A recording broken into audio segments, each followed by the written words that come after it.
Hi guys, welcome back to my page. Please like, share, and subscribe for more Chorokyu videos, 164 Toon Cars and other car toy brand. So anyway guys, it's not a Chorokyu toy this time. It's a Isuzu truck guys that I am fan of collecting vintage truck of Isuzu guys.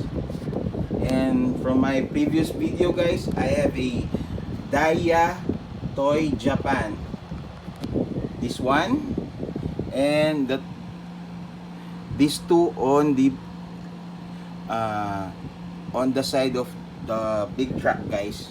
They are all Daya toys made in Japan. It's a mixed plastic and a tin can guys. So from my previous video, I already videoed these two and this one. And recently guys, I bought this one. I thought it was the same size of this Isuzu truck guys, as you can see. And the two of this one. And it has also a baby like this one, the Mini. So when I received my item guys, and I opened the box, I was shocked. It's super big guys, as you can see.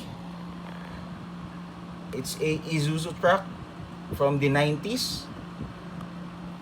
And it's perfect condition guys, as you can see. Look at the tires, still brand new. No scratch at all. I did not expect this guys that it is a huge or a big one guys. I just bought it cheap through online. Then when I received the item guys, I was so shocked because of this size.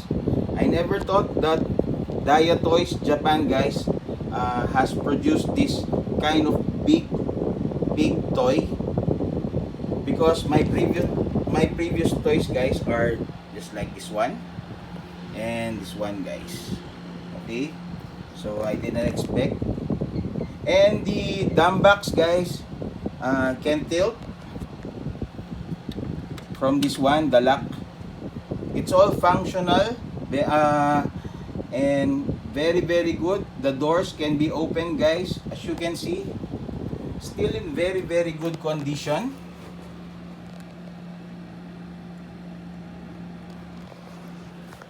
So one of my collection of Isuzu truck, vintage guys. And I am happy because this is my first Daya Toy Japan that it's kind of big guys.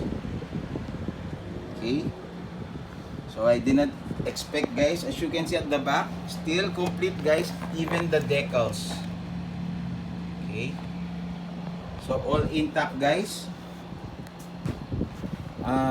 Sad to say, the original box doesn't exist anymore.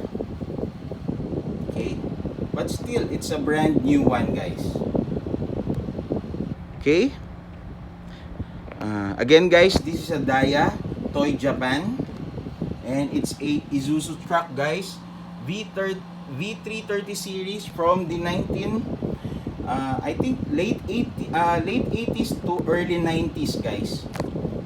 Because my dad has one of this one in our construction. So I am collecting the old machineries and heavy equipment of my dad, because this time they are modern.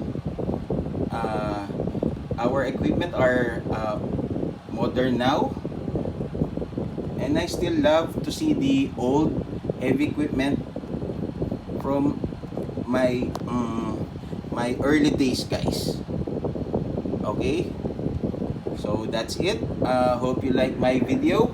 Thank you very much. Please like, share, and subscribe. Bye.